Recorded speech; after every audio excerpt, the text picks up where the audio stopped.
Welcome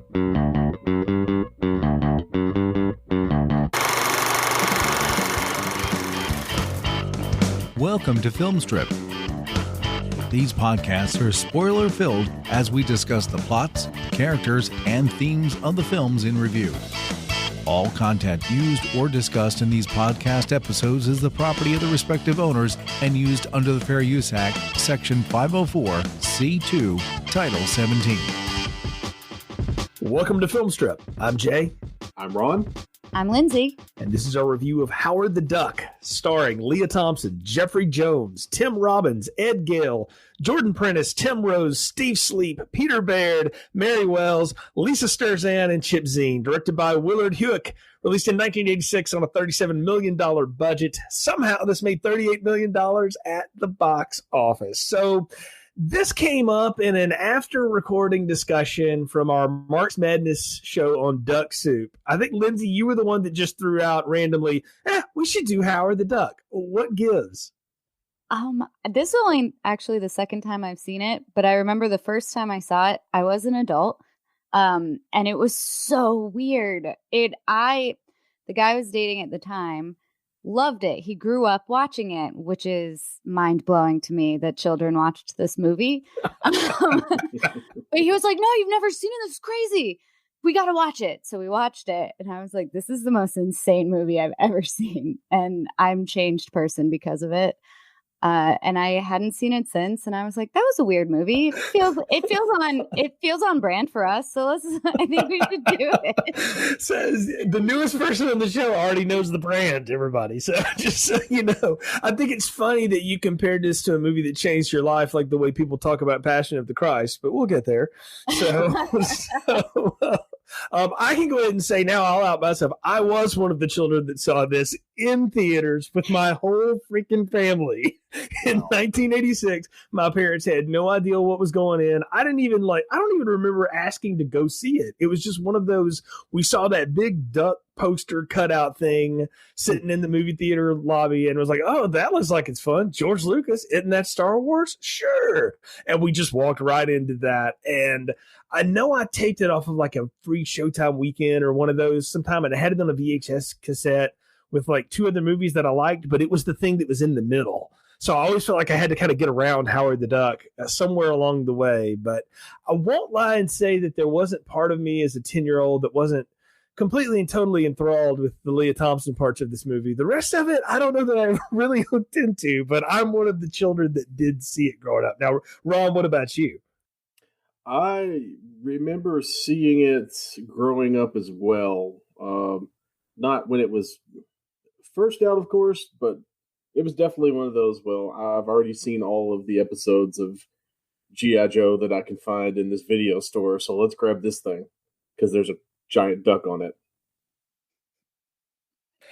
Video cassettes of G.I. Joe, the real American hero. So, did anybody know this was a comic book thing, though? Because I had no idea until many years later somebody told me that, and I was like, really? Like, yeah, he's part of the Marvel Cinematic Universe. I'm like, in what twisted way? If I knew that, I forgot until you both reminded me, I think 2 days ago. So I had no idea until 2 days ago. I didn't know he was at the time, obviously, but in my middle school and later years, I had learned of Howard the Duck and his place in the comic book world, although I didn't go out and get Howard the Duck comics. I don't know anybody except for friends of mine who work in the comic book industry who actively seek out Howard the Duck comics. So, yeah, I don't know that I've ever seen one, or nor would I have been enticed to read it at all. I just have such scant memories of this before we watched it for this review, and I did look up a little quick note: 7 Razzie nominations, and including Worst Picture, and of course it won. Which we're talking about an award-winning picture tonight, guys. This is a step up for us from what we generally do. Well, they're the best at something. Yeah, the Razzies are like the Oscars of garbage. Yes, they are. Yes, they are. And Halle Berry can attest to that as a Razzie Award winner, and Sandra Bullock as well. I think they're the two that won them. I think they won a Razzie and an Oscar in the same year, so which is a feat. Like your agent's working hard if you're getting that done. But man, 1986. I was 10 years old, so I was still a kid, but I was starting to kind of get out of kid stuff. This definitely felt like it was for that age range. And then when I watched it again as a 12 and 13, maybe 14-year-old, again on that VHS tape, that was probably the last time I bothered watching it before now. So it's been a good, honestly, y'all, 30 years since I watched this movie. Like, I know there are other movie podcasts I listen to that I know have covered it, and I just didn't go back and revisit that. I think I listened to the shows, but I didn't bother to go and rewatch it because I thought, I don't know if I want to see it again. I'll just tell you the things I remembered about it. I remember Howard, and I thought for some reason he was in the Indiana Jones costume. I know now that's just a gag. I remember him like chomping on a cigar, which I don't know if that ever really happens or not. And I remember him making out with Leah Thompson, and then Jeffrey Jones turned into Beetlejuice somewhere in it. And that's kind of all I remember. He does smoke several cigars, so you've at least got that part right. Mm-hmm. But it sounds like Lindsey and myself needed a refresher on the plot of this movie. So since you've refreshed yourself, Jay, why don't you give us the old plot summary? Okay, I'm going to get just to the straight line as best I can here, gang. Yeah, good luck. So Howard T. Duck lives on Duck World, a mirror to our planet, but populated by humanoid duck creatures, complete with duck breasts, among other things. His life is totally disrupted, though, when a laser spectroscope experiment in Cleveland malfunctions and transports him to Earth. There he meets Beverly, a struggling rock singer who agrees to help him. Beverly introduces Howard to her friend Phil, a lab assistant who's working for Dr. Jennings, the man who headed the laser spectroscope experiment. When Jennings tries to send Howard back, he accidentally transfers a dark overlord of the universe into his body. The dark overlord has plans to bring his fellow DOs to the Earth and take over. Howard and Phil team up to rescue Beverly, who Jennings is going to use to host another Dark Overlord. And using a fusion weapon or something, Ghostbuster equipment, separate Jennings and the Dark Overlord. But just when it looks like our planet is about to be overrun with teleporting evil beings, Howard steps up again, destroys the spectroscope, the Dark Overlords, and reunites with his new friends. Now a citizen of planet Earth, Howard starts managing Beverly's band, Cherry Bomb, with Phil running the lights at the rock show. And that's about as straight through plot summary as I can give you for this, guys. Yeah, I think that's pretty accurate. Yeah, you glossed over some very important points, I think. But other than that, I think you nailed it. Well, I mean, I think we can get into it as we walk through it here. But the opening is the thing, and it's one part of the movie, but coming back to it, I was amazed at like the whole noir film thing that we had going. We got the slow saxophone music and the smoky thing, and he's walking in, and we see this duck, and he's surrounded by all this pop culture iconography that's pretty much like everything someone in 1986 would think is cool, but with a duck in it.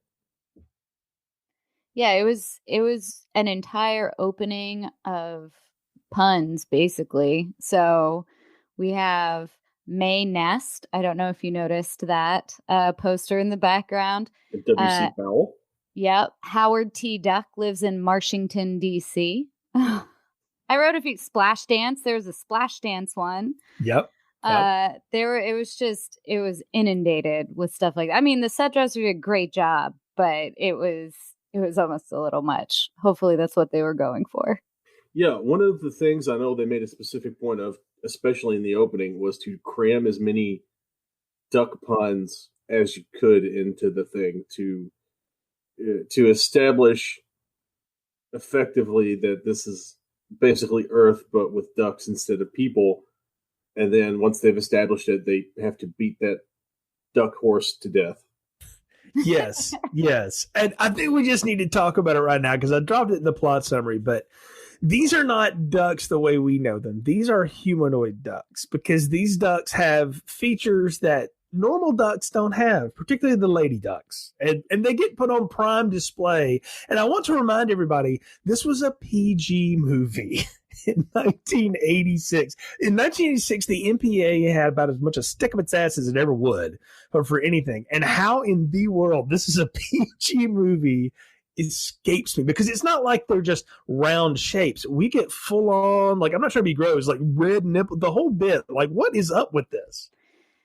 It's so disturbing. Like the duck in the bathtub. Because you almost don't notice the play duck or whatever the play on Playboy is. But the duck in the shower or in the bath with her little martini glass just randomly singing, and then he goes through and she just keeps singing, like that's a normal thing.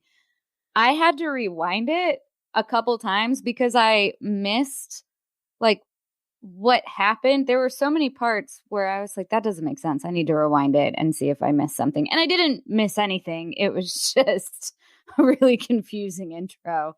And so I saw the duck tits in the bathtub a few times. It was disturbing every time. Yeah, it was weird to open with not one but two sets of duck breasts in the first like 5 minutes of your movie. It was absolutely crazy. Duck breasts sounds like dinner when you say it. It's like, what are you having for dinner? I'm gonna have a duck breast. Call them what you want. That's an accurate. I'm glad. You're being very PC about it. Would you prefer honking hooters? Sure. Or quacking queevage or I mean, we have Call so them many. Whatever you want. Follow your heart. We have so many things here. We've got the Duckweiser beer in the fridge. You know, we've talked about Play Duck, and I love his. I wonder who they interviewed this month, and I'm like, yeah, right. And then he totally turns to the centerfold immediately. And you got Howard sitting up in his lazy chair, and he starts flipping through. And I love that on Duck World in 1986, all that's on late at night is really bad infomercials too. Like that's still a constant. Like I just needed a Maury Duck or Morton Downey Duck Jr. or something. Like that would have been a good pun because that would have been cool in '86. It would have just been Morton Down Jr. Because there you go, perfect. Yeah, see, it writes itself. It writes itself. But I'm glad you said what you said, Lindsey. Like you had to rewind to see what happened. This whole movie is cut and chopped to hell. This movie is edited so badly. We're going to talk about the just random smash cut transitions we get throughout it. But we get right into the action because he feels like he's having another earthquake while he's listening to messages from his mother. Tell me about your new job, Howard. He sounds like, the mother from All in the Family or something. And we see Howard get zapped through his building into this portal gun thing that's going to transfer him from Duck World to Earth. And the last thing we see of Duck World is that it is indeed shaped like an egg itself. And so I did give them credit for it. If they wanted to establish this entire world, they did a really good job of it inside of 5 minutes. The problem is we will never see any of that again for the rest of this movie. Well, yeah, that's true. It's funny you both mentioned that it opens like a film noir because Howard the Duck, at least in the comic books, is a detective and kind of a film noir character when he's not putting on the Iron Duck suit and fighting crime, which he does in a few crossovers. Oh my! It's basically if you put Howard the Duck inside the Hulkbuster armor and then like put a giant bill on it. It's pretty great. Oh wow! So that is amazing and sounds just as horrible as it sounds. I can only imagine. The thing is, like, anamorphic superhero stuff can work because I'll take everybody back to Spider-Man Into the Spider-Verse. Have either of you seen that? The Spider-Ham thing, like it totally works. Lindsey, recommend you check that out. It's actually a good Spider-Man movie just by itself. The Spider-Ham is great. Spider-Ham is from the Howard the Duck universe. Oh, see, that makes sense. Then yes, that they would pal around. That was my next question: are they friends? Because I could see it. Yep. They essentially Howard the Duck comes from a universe where instead of people, it's not ducks, but it's anthropomorphized animals. So you have ducks, you have pigs, you have dogs, you have all the traditional trappings, mice, etc., etc. Yeah. So Howard the Duck basically comes from the Disney universe. If everybody in the Disney universe drank, smoked, and had unwrapped condoms in their wallet. Yeah, we're gonna get to that. Hold on, but we've got to fly Howard to good old Cleveland here, because that's where all the good science research is going on in the 80s. At least it's where you can hide all your nuclear testing, I suppose. That was the joke. But we land him outside in the alleyway where he's got to fend off all manner of Batman 89-esque villains in the alley. Like this guy, he's got to fight, he's got to run. He eventually hides in a trash can like Oscar the Grouch. This poor guy's had a rough night. Yeah, I mean, I think they do a good job with kind of as good of a job as as far as the movie goes. They did a good job like making him seem so out of place and kind of scared, but also striking the balance of this is a ridiculous movie. So he's just kind of like, I think he says, "What a day," or something like that. Just like, yeah, yep. And when I watched it, I assumed because he lived in Washington, D.C., that he'd landed in Washington, D.C., but I didn't see any of the familiar surroundings. And it took me a minute to figure out what city they were in. So I'm glad that they mentioned it, or I never would have figured it out, because I think I've been to Cincinnati once and it's fairly not memorable. So, I mean, I was in high school, to be fair. So if anyone listening from Cincinnati is on here, apologies. I've only been there once. If you're not fans of Cincinnati, just imagine going to Cleveland. It's even sadder. So no, I'm with. Look, I have no love for Cincinnati. I have no love for Cincinnati either. I grew up an Oilers fan, so to hell with the Bengals. And the Browns have never been anything, and neither is Cleveland. So I am not a Cleveland fan, in spite of my love of Major League. Hey, at least in Cleveland, the lake caught fire. This is true. Yeah. This is true. Yeah, there are a lot of mistakes by that lake. Yeah, quite a few. So, but one is not the band that is playing at the local dive bar here. I wrote down in my notes that when we meet Cherry Bomb, I got this whole Jim and the Holograms thing kind of going off of them with what Leah Thompson was doing. And I have a question for either of you. Is that Leah Thompson actually singing this Thomas Dolby music, or is that overdose? That's her? Okay. Yeah. Props then, because I didn't know she could sing. And she actually does a pretty good job of what would be 1986 female pop rock. Yeah, that was one of the first things I Googled when I was watching the movie, is if that was really her. And it was. It was indeed. Yeah, and she, like you said, she does a really good job of actually singing the tunes. And I know Lindsey agrees with me, but Jay may or may not. I thought the original music that Cherry Bomb performed was great, and I enjoyed it quite a bit. I do agree with you, Ron. I really liked it a lot. Jay, you didn't. I agree with Beverly when they're playing that ballad later. That's really depressing, and they need to not do that. And I'm going to say now the Howard the Duck song is horrible. But Hunger City's a catchy tune. Like, I'm going to put that out there. Hunger City sounds like it could have been done by Vixen, and I would have been totally in for that. Wow. We'll have to agree to disagree on the Howard the Duck theme song, because that theme song slaps, as the kids say. We'll get into that when we get there. We got a long way before we get to that one, but we get everything established here. Beverly and her band are doing their thing, and she's heading out for the night in a completely different outfit than what she gigged in, because that's what all struggling rock stars are able to do. And we immediately have to see her assaulted in the alleyway. And I have a question about just the confluence of circumstances, because it's also that she can meet Howard and that he can do his quack foo and all this kind of stuff for her. But she plays this club all the time. She would know like where to walk and where not to walk, right? It's just rather convenient that this is the night that we're going to do the assault of the girl in the parking lot. Yeah, I mean, suspension of disbelief there, but I thought that too. Like, you live in the city, you've lived in the city for a little while. I would think, and she knows she lives in a bad part of town, I would think she would know if like she felt unsafe or this was an issue, that she'd at least have pepper spray or something on her, but didn't seem like she was fully prepared to get mugged in an alley. Oh, well, I mean, sometimes stuff just happens. I mean, I didn't leave my house for 2 weeks until Monday when I go for a walk in the cemetery.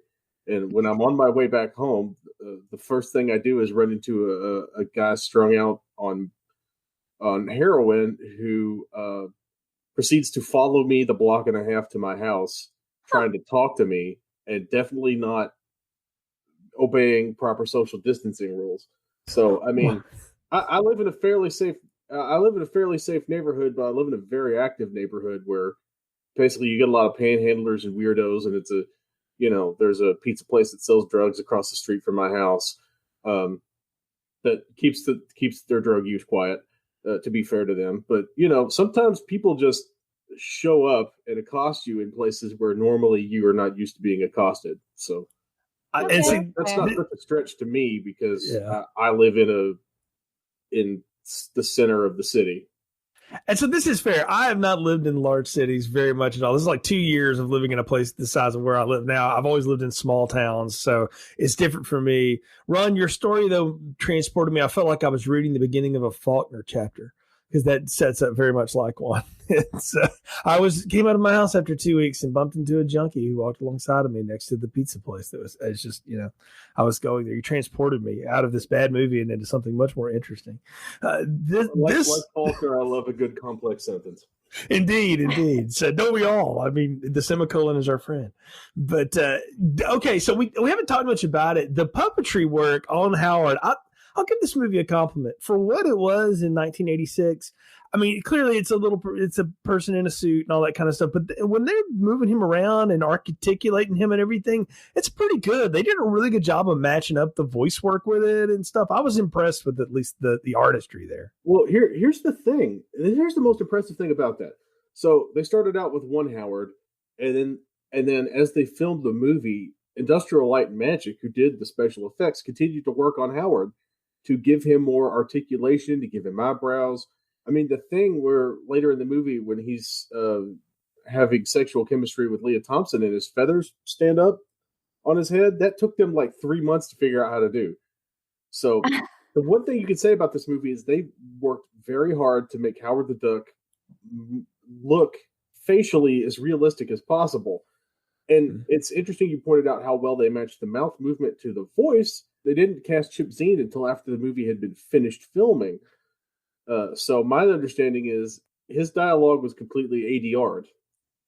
Yeah, I think so too. Like I've heard multiple stories about who was reading it off to the side, or if the actor in the suit was trying to read it to Leah Thompson and she was just reacting to it. They did a really good job of meshing all that together. That's not an easy feat now, especially in 1986. That was not an easy thing to do. So props to them for that. They figured that part out, and I just find it humorous. It took them 3 months to figure out duck hordiness on feathers, but I mean, sure, if that's what it takes, then that's what it takes. It works. Yeah, they worked incredibly hard on this movie for a movie that's not infamously bad, so to speak. But I think it definitely has, there's definitely some appeal there. And it's funny because instead of Leah Thompson for this movie, we could have very easily had Tori Amos.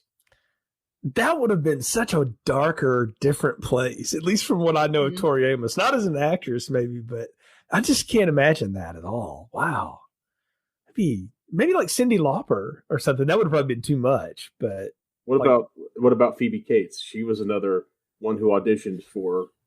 I could kind of see that if you want Beverly to be kind of deer in the headlights the whole movie or something. Because Leah Thompson, like, say what you will about her, she has character and charisma, and she has a presence in anything she does. And she's really good at playing people who come off like they're airheads, but they're really not. I don't know if it's her voice or what she does, but there's something about the way she does all these characters that especially in the 80s, where she comes off like she's dumb, but she's actually the smartest person in the room. She really commits too. Like, all of her acting choices. Like, I was thinking about that this morning in the, I don't know, what do you want to call it? The makeout scene or whatever it was. I think we're there now. Yeah. She fully commits. Like, you could tell she was kind of joking, but you didn't really know. So she was doing a really good job joking. She was fully committed. And then in other scenes, like, she was playing like the comedic angle, and her comedic timing is really good, but she really commits to a lot of her choices. So I appreciate that. Also, side note, I have talked to a number of people about this movie, and a lot of guys who have seen it and some women have said, like, this is the movie where I fell in love with Leah Thompson. I can see that for sure, that this would be the one where you caught her. I had actually seen her already in Red Dawn at this point. I got to see that a lot younger than probably I should have, but I remembered her from that. And then for some reason, probably because they weren't paying attention, I saw All the Right Moves. And so, you know, that was really where I fell in love with Leah Thompson. I said, no kidding. Yeah, but I think I saw that after Howard did that, though. And look, let's be honest, y'all. Like, the first third of this movie is a totally different movie than the back 2/3 in so many different ways. But it starts off with all this noir, punny humor. There's a lot of sexual innuendo and then just outright sex stuff. There's an incredible amount of violence. There's not a lot of cursing yet or anything, but you can see that it probably was there. Maybe they cut around it. And then you have this scene where Leah Thompson seduces the duck.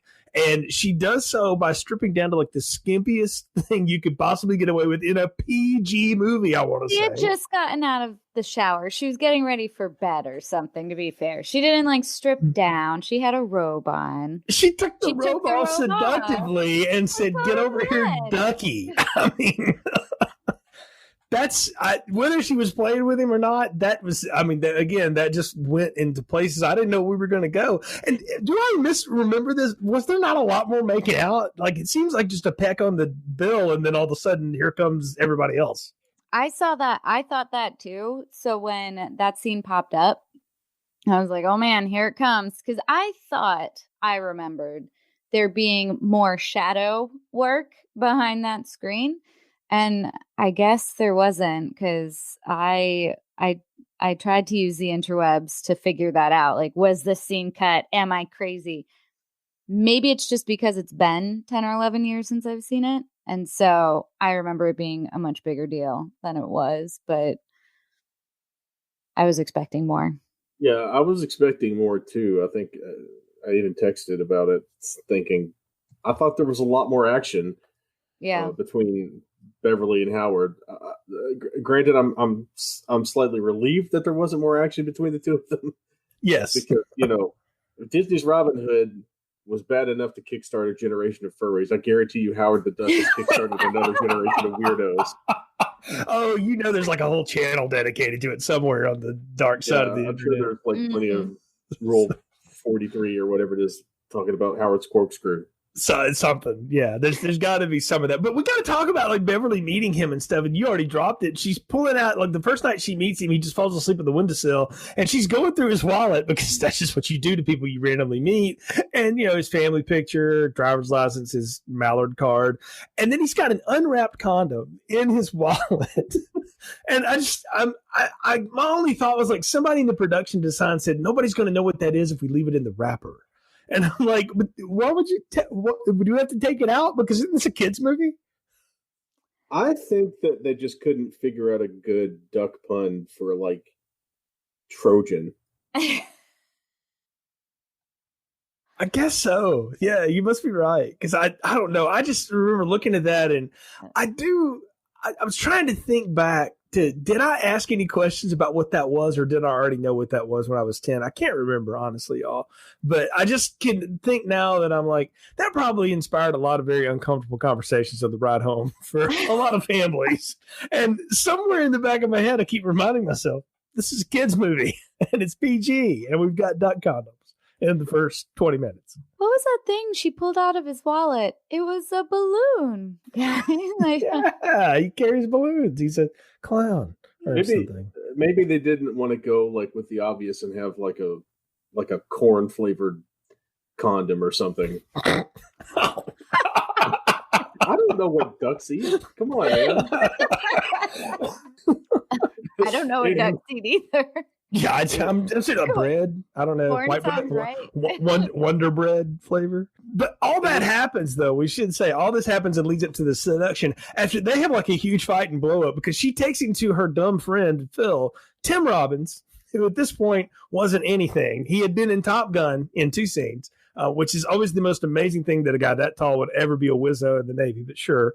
So he's now playing the lab assistant post-grad science person, but he's her science expert. You get a sense that like they're buddies. He's definitely sweet on her. She's like, whatever. But she brings Howard to him. And of course he has to try to run all these wacky experiments, does the terrible Donald Duck impersonation. And all I can wonder is Howard looks so much like Donald anyway. How did Disney not sue the hell out of them for that? Disney actually sued them when it was a comic book, because Howard, when he first appeared, like Donald Duck and like, you know, like most cartoon animals, Porky Pig, etc., was not wearing pants. So Disney said, all right, he looks too much like Donald Duck. We're going to sue you. So they're like, if we put pants on him, will you go away?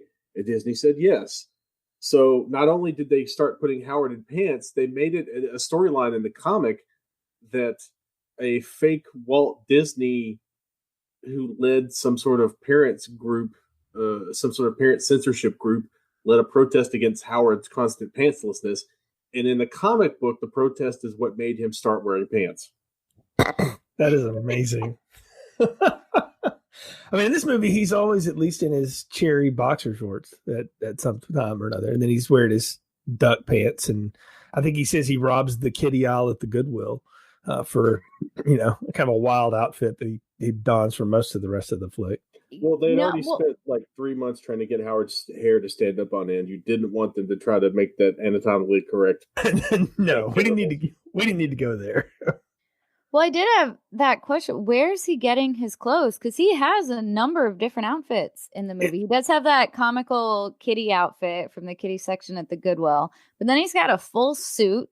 He has pajamas with a hole cut in them for his little duck tail.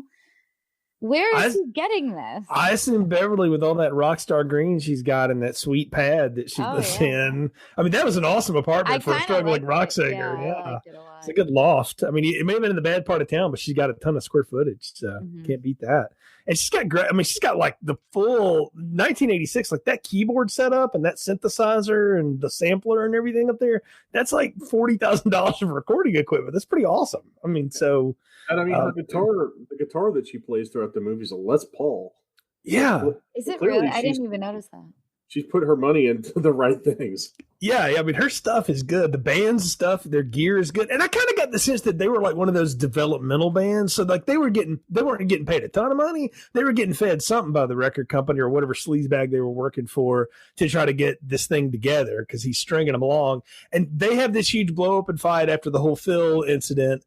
And then they go their separate ways. He winds up back in the club again, you know, kind of soaking his wounds and beats the hell out of her sleazy manager in a great bar scene fight, if you want to call it that. If you watch a 3-foot duck beat the crap out of a 6-foot dude. And he gets their money back and kind of makes back up with Bev. But the thing I want to talk about, it's just random cuts. I felt like there must have been another scene somewhere where they made up or talked, because the second she sees him in the post show, she's like happy to see him. But the last time she saw him, she told you to go flip off, basically. So it's very strange. I mean, if I had told all of my friends and bandmates that I met a 3-foot tall duck who carried an unwrapped rubber in his wallet, they would throw me in the nut house before I finished my sentence. She's probably just relieved that, hey, look, he's real. See, you all see him too. I'm not crazy. Well, not only that, but she took in an alien and then they had a fight and he left. And she was probably a little worried that, you know, he got into the wrong hands. That's a good way of putting it, Lindsay. Yeah, I did adopt an alien for a little while. But that's when she takes him back home, has the makeout scene with him. And that's when the movie starts. I said, like, this movie hems and haws around for the first act. And then Phil brings in Dr. Jennings, Jeffrey Jones, coming in to chew the scenery up once again, just like in Beetlejuice, Ron. You know, he comes in and we have to feel uncomfortable all over again because he's so good at it, but he's such a creep in real life.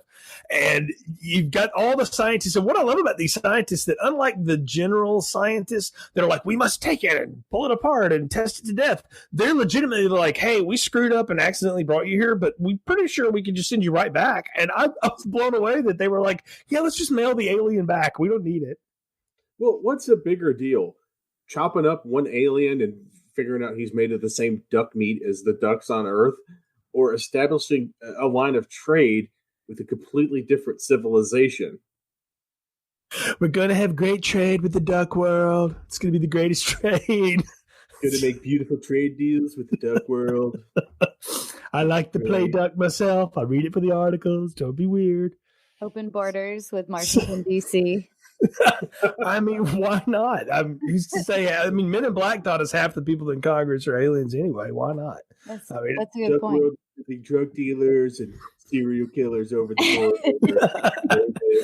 We're going to take all of our riffraff. We're going to laser mail them over there. So we can see this all night. But you make a good point. That is his point. Is like, hey, we can keep an open line with y'all. And my amazing part of that is that this scientist is like, we screwed up, but we actually found something. So let's run with it. And having worked around a lot of science intensive universities and stuff for a number of years, that's exactly how they would go. You just lean into the mistake. We meant to do that. Yeah. Which, I mean, I don't, who knows how many of our like huge discoveries were people trying to figure out different things and failing. I mean, who knows how much stuff was discovered because people thought you could turn lead into gold.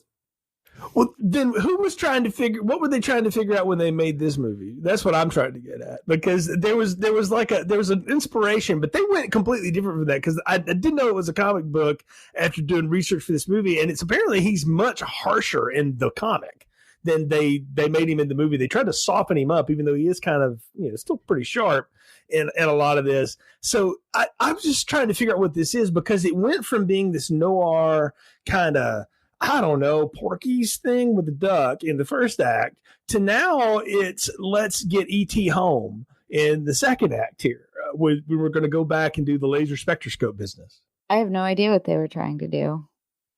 I guess kill aliens. I mean, Superman was probably around, or wait, Superman's DC. Sorry for mixing up my comics. Yeah, if I had to guess what they were trying to do, George Lucas saw E.T. and was like, "Hey, I could do that." It's a terrible George Lucas. But it's probably pretty accurate. But he's got some of his buddy Steven stuff in there, the Indiana Jones stuff and everything. So, but I'm sure Steven stand up to the side like he always was, like, "Yeah, George, do it. Sounds great." Yeah, So hey, Steven, we're gonna have a joke at your expense in our movie, as long as it's unwrapped. Oh, not that joke.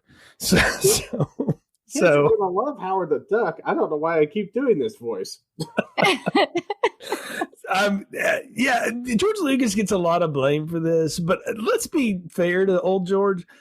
Lucasfilm Limited was distributing this. They put their special effects wing behind it, but there was a creative element. Yes, there are people that are close to him, but there were other people that were doing this, that were in charge of this. Willard Huyck and Gloria Katz had worked with Lucas on stuff, but this was kind of their baby in a lot of ways. So George Lucas gets thrown in with like the blame for this movie in a lot of ways, but I don't really think that's fair. George didn't have that much to do with it, I don't think. I mean, other than just signing off on the checks that it took to make the feathers stand up and all that kind of stuff. Because that's what he was doing at the time. I mean, that's what his job was for 15 years until it was time to do Phantom Menace.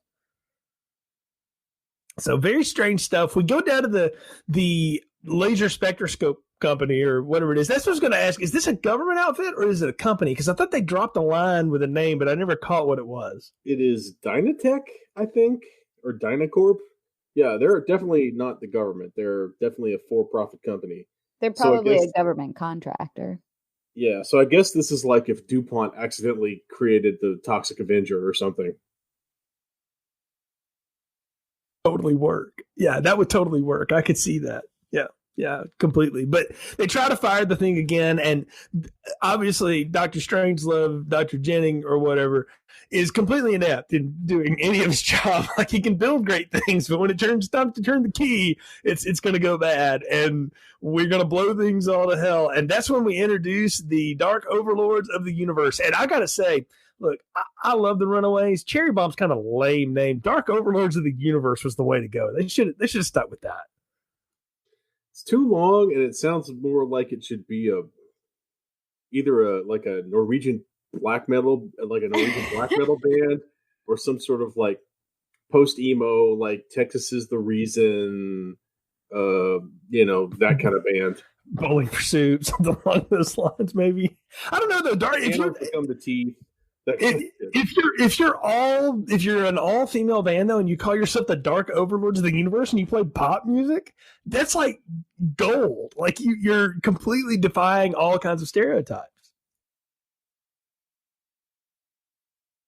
But are they really trying to be a pop band, or does it just become a pop band because pop becomes what they're playing?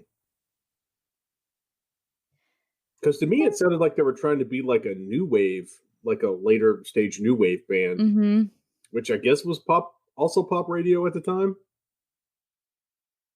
But I wouldn't necessarily call it pop either, because we're literally like Whitney Houston is happening right now, and Janet Jackson is happening right now, and that to me is more traditionally pop than like what they're trying to do. They were like the Bangles and what's the Bananarama?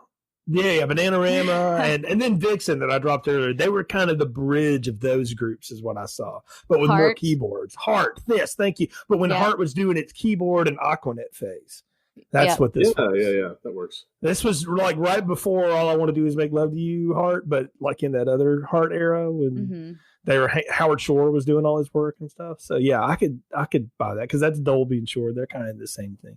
I don't know. The Dark Overlords of the Universe. It's just an interesting phrase. It is too long, but the way that they just keep saying it over and over led me to believe that like the actors had to really work on that line to get that out, because it doesn't exactly roll off the tongue. Lindsey, you're the actor, so that doesn't exactly roll off.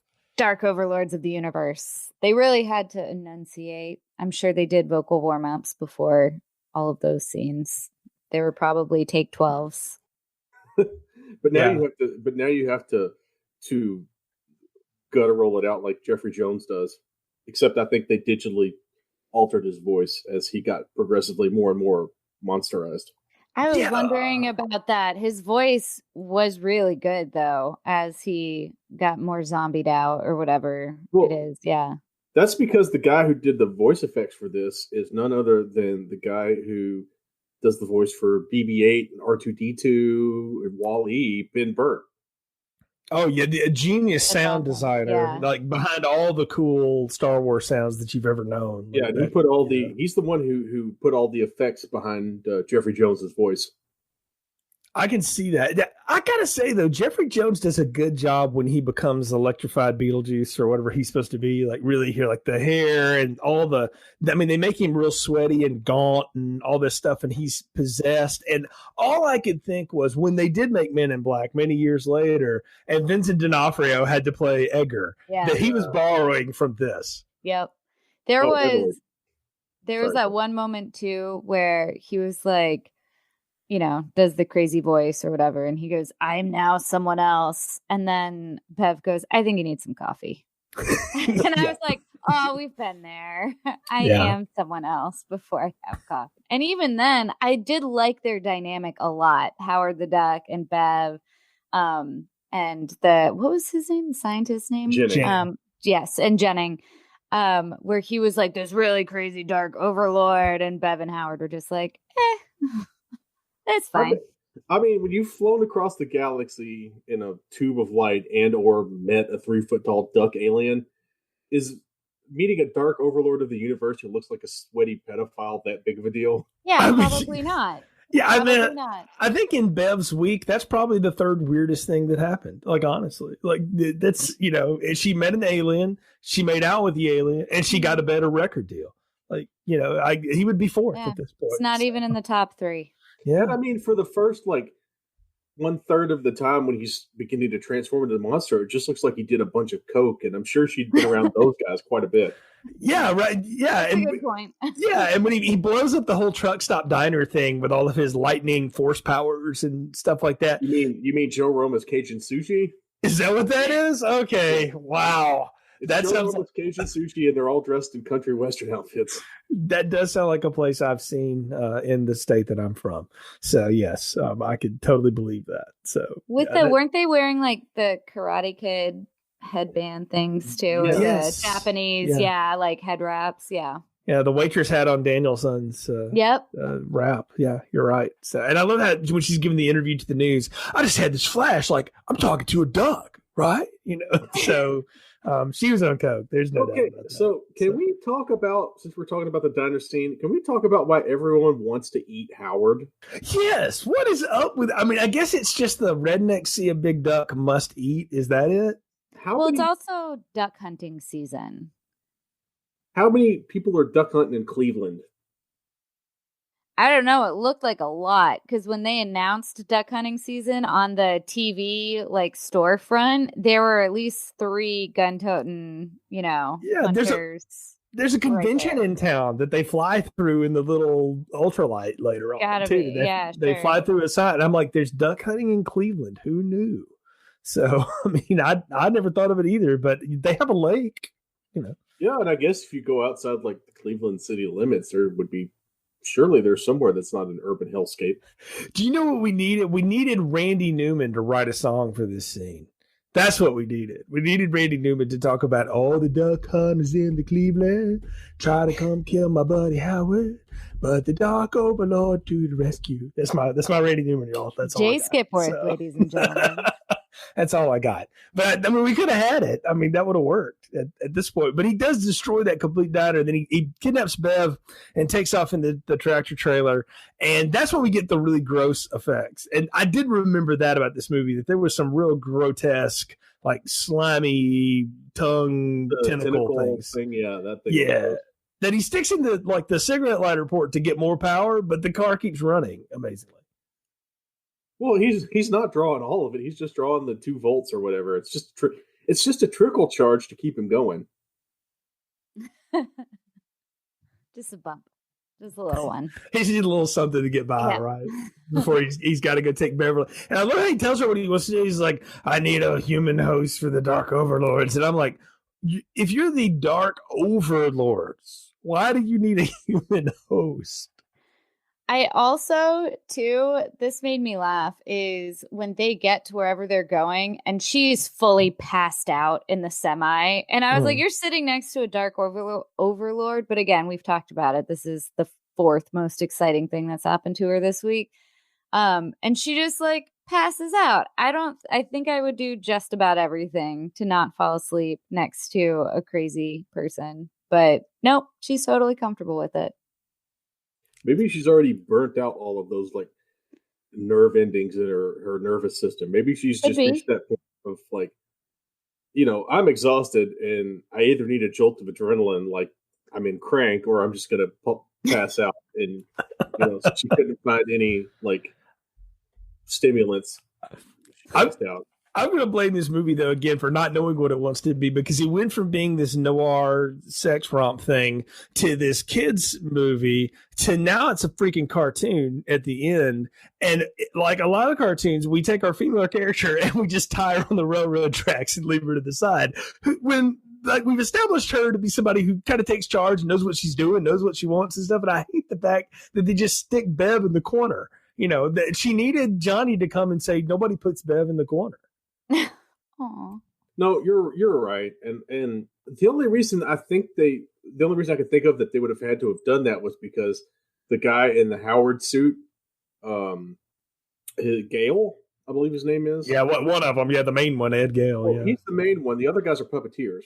So Ed Gale's the body, and he's running around, and he's completely blind inside that suit unless Howard's mouth is open. Oh, that's a good point. I had thought about that. So yeah.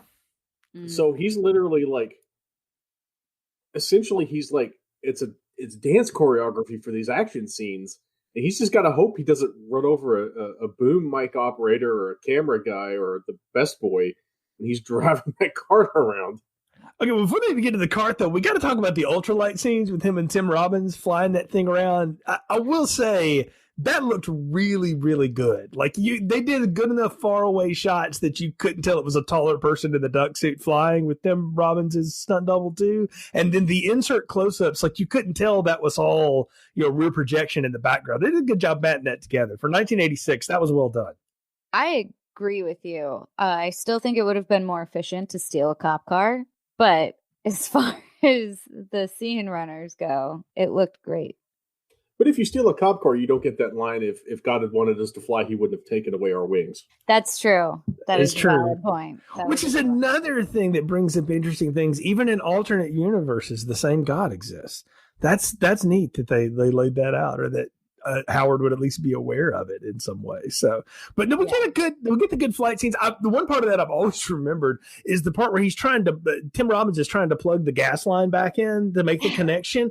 Yeah. I actually got in a situation once where I wasn't in a flying material, but I had to try and do that and keep the gas from leaking on the go-kart engine I was working on or whatever. And I've always remembered that from this movie, and now I know what it was from. I was like, I know I saw that in a movie when I was a kid, then I had to do it as a teenager, and I thought, oh, it was Howard the Duck.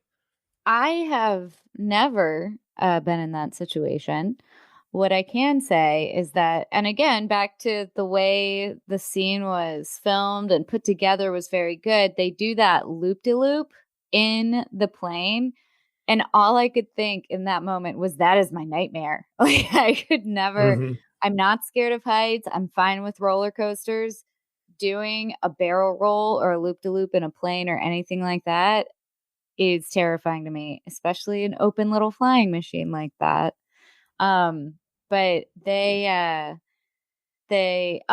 he's still in handcuffs the whole time. And I didn't realize that till they were back on the ground. So he's trying to put the gas back together and he's still in handcuffs. Yeah, Tim Robbins performs a lot of good functions while he's still cuffed together in that flying scene. Dexterity. Maybe it was his thing and he just had gotten used to operating in handcuffs.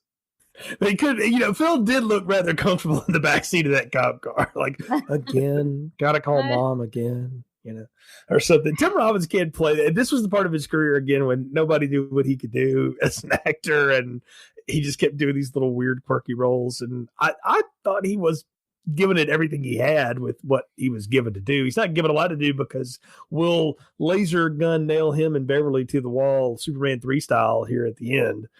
Because again, I think you're right. We don't want Howard running over more people, the poor actor, when he's got the golf cart going to take out the Dark Overlord. I think he has a showdown with Jennings first, right? Like, Jennings is fully powered up now. He's got the code keys, getting ready to fire up the spectroscope is almost in range to fire the Death Star or what the hell ever. And then they have a complete and total electric light show showdown here in the power plant. It's called an electric boogaloo, Jay. True. Yes. And much like that one, we have a grand explosion that costs way more than it should have. but yeah. And what I love is that Jennings, when he comes to, is like, wait a minute, you separated me from the Dark Overlord. Then where's the Dark Overlord in true Scooby-Doo style? Here comes what I can only describe as like some crab people lobster monster thing from under the ground that was also like an extra in Clash of the Titans. The old one, not the new one. The note I literally wrote down was, the demon is a crab thing? Also, why do all demons look like vaginas with teeth? That one, you've got several of the alien monsters through the years have all done it. Yeah. Yes. The predator mandibles, the little weasels in Dreamcatcher. If you've ever seen that, that's nothing but a crawling dentata. So and everything. So even like the critter from. It made me think of the critter from TerrorVision. Yeah, it was a little bit of that. Yeah, there was some of that. Like if they had money to spend on the creature. Yes, yeah. But it's for a movie that, again, a lot of it has aged okay. Like, it still sort of works for what it is because it's the good practical effects and stuff. This does not look good. Like, we have to admit, like, this didn't look good in 1986 either. It doesn't look well, and it doesn't hold up good, these final fights with the Dark Overlords. Yeah. And I'm a person who likes a good stop motion effect, but it's if you're going to spend all this money and clearly spend the cost to make the puppet creature, you really need to get Ray Harryhausen to show up and do it so it looks right. This one just moves, I don't know, it moves slightly too fast. I think they sped the film up just a little bit too much or something to hide the the motion of the animation, I guess. Maybe it was a thing where they couldn't get both the stop motion suit and Howard's puppet to like look right at the same frame rate. So they erred on the side of Howard. I mean, I can only imagine the computers that this melted down trying to render anyway in 1986. Like how long that took for those few shots to even come out is amazing. Just big piles of like burning Commodore 64s. Reel-to-reel tapes just spinning like war games in the background or something. Just like a puddle of Apple IIs. Yep. Probably a puddle of people trying to keep them cooled off, fanning them with the tears of sadness over this film trying to be finished. But we get this thing. And the one thing I'll say, they do this cheese ending where you think Howard has given his life for his friends, and then he does the little straight Undertaker sit up, and pre-Undertaker, by the way. Jay, at this point, it's the Voorhees setup. It is the Voorhees setup. You are correct. He is the Voorhees setup, and he is no longer Howard. He is the Dark Overlord. I mean, that's what makes it a kid's movie. The lead character doesn't die. Right, it can't, right? Because it's supposed to be a cartoon at the end. Like I say, that's the problem with this movie is it's three different things at the same time. Yeah. And then we get this rocking ending. Okay, so you two have been putting over that you love the theme song. The floor is yours. Please tell me why I'm wrong. I don't know. It's so catchy. It's got everything. It's got the title of the movie in it.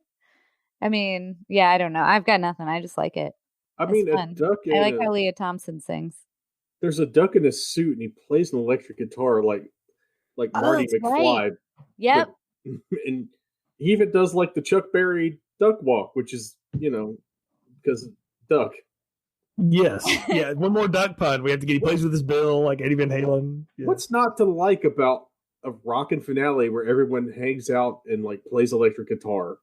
Oh no! I'm fine with hang out and let's rock out. I just have a problem with the song with the title of the character who is now. The Beatles don't get out there and sing odes to George Martin. Like that was the problem I had. Is I just didn't get it. I don't know. Well, he's not supposed to be on the stage. He ends up on stage like much of the rest of his life. He ends up on stage as a result of an accident. Yeah, it's very Marx Brothers, by the way, Ron. I thought of you when I saw that. That was a good Marx Brothers thing. You have introduced that into my life. I see that in every movie now, and I realize how many people have just ripped those guys off through the years. Let's when Howard starts to play the guitar, he's like a taller Angus Young. It's pretty great. He just needed to strip. If he had done the strip tease like Angus Young, then I probably would have gone for it. Because then this movie would have closed the way it opened, and that would have worked. With duck nipples, exactly. I just needed him in a sweaty duck schoolboy outfit, and then we would have been okay. Like if only Thunderstruck had been around then, Howard could have played that, and that would have worked. So, but I remember a time in the '80s though when movies would end like this. Especially movies where there's like music involved, and it always ends at the last gig, and like the credits are rolling while you're blowing out the stage and stuff like that. So that did take me back to a different time. Yeah, I mean, it was fun. I like, they had their little choreographed kick moves when they sang, and yeah, they do a whole like routine together. Yeah, all of the other actresses in the band are actually singing too. By the way, since we've discussed that Leah Thompson is actually singing, the other actresses were cast because they could sing too. Well, yeah, Holly Robinson's one of them, right? Or not Holly Robinson, Pete, I think is what she goes by. Holly Robinson then. That's true. Until she's on Hanging with Mr. Cooper. Oh, I missed that show. That was a great show. So that was a good show. So, well, we're at the part of the podcast where it's time to give final thoughts, recommendations, and popcorn ratings. So what are yours for Howard the Duck? Ron? Jay keeps trying to like squash on my fun, and admittedly, Howard the Duck is a movie that does have flaws. I know I'm going to set the internet on fire by saying Howard the Duck, one of the most notoriously bad movies of all time, has flaws, but it does. But it's also really weird in the sort of way where you could tell that whoever the people who were making the movie like weren't interfered with by George Lucas. He was just like, here's $38 million. Make your movie, Willard. And so they got to make the weird ass movie that they wanted to make. So to me, this is like if Tommy Wiseau could afford a giant duck and had an extra $35 million to make his movie, and also some degree of technical competence, I don't want to say it's so bad it's good, but it's kind of just good to me. I mean, it's weird and a lot of stuff doesn't work, but there's a lot of stuff that actually ends up working in spite of itself. Mostly due to the fact that somehow Leah Thompson has sexual chemistry with a puppet. So in that spirit, I'm going to give Howard the Duck.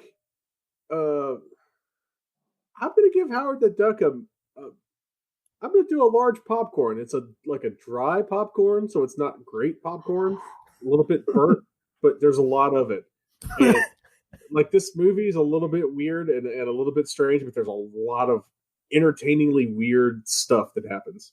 So, burnt large popcorn. Lindsay, go ahead and follow that. I love that you added that that extra level to your large burnt popcorn, because my plan was to give it a medium popcorn with extra butter. Nice. It's not quite a large popcorn, but I feel like it's a little better than a medium popcorn. I mean, not by, normal moviegoer standards, but in the sense that it's fun and nostalgic and it's been around for long enough so that you can look at it and laugh at it and say like, oh yeah, well, like, technology was different back then. They didn't have what we have now. It probably would have been different now. It probably wouldn't have been made now. So you can look at it and appreciate it for that. So yeah, medium popcorn, extra butter. I have spent the last hour railing on everything I thought was wrong with this movie. All right. The tonal shifts, the odd non sequiturs, the weird editing, some of the music that didn't exactly land on my ears right. And there's always a danger to go back to something that you watched as a child and have to revisit it as an adult and just go like, oh, okay, can I really give this a shot? But I reminded myself of something that I heard in a different context. It's not really relevant to here, but I have to remember this movie's not made for me now. It was made for me when I was 10. All right. And I kind of put myself back in that mindset to watch it for this review. And I got to say, 10-year-old me probably was pretty darn entertained by this movie for a lot of reasons. I mean, falling in love with Leah Thompson was one of those reasons, sure. But the music, all the goofy stuff. And now watching it as an adult and watching all the weird tonal shifts. Ron, you're exactly right. Nobody gets what in today's time would be $120 million to make the weirdest ass movie you could possibly make. Like, nobody gets that kind of money to do that anymore. And for that, and for there's so much of this that still works, I'm not even going to give this a pass. I'm giving this an extra large popcorn, y'all. You need to see this movie for all of its flaws. And I'm going to tell you now, you don't need to watch it by yourself. I don't think this movie is meant to be watched by itself. It is meant to be watched around a lot of people. You got a little popcorn going, maybe a little other something, whatever. You got your pizza going. When we're all not socially distanced anymore, you can get everybody back together. Throw on some Howard the Duck and realize that your friends here at Film Strip, one of them gave it an XL. Yes, I have given Stanley Kubrick movies large popcorns and medium popcorns, and I'm giving Howard the Duck an extra large popcorn because I think it is that darn entertaining. And because in the end, this movie is wildly goofy and is zany, and you wouldn't see it anymore today. You couldn't get this movie anymore. And for that, I got to give it the props because there's never been one like it. There's never been another one. And when they threw him in the coda at the end of Guardians of the Galaxy, everybody lost their friggin' minds. Yeah. Because, well, we might get Howard again, and we probably never will, and you won't get this one. But you got this version of it, and it's definitely worth going back and talking about and looking at again. So I'm giving it an extra large, guys. I'm giving it the biggest pass I can. Now I feel like a jerk. Go ahead. Sorry. Oh, I just said now I feel like a jerk.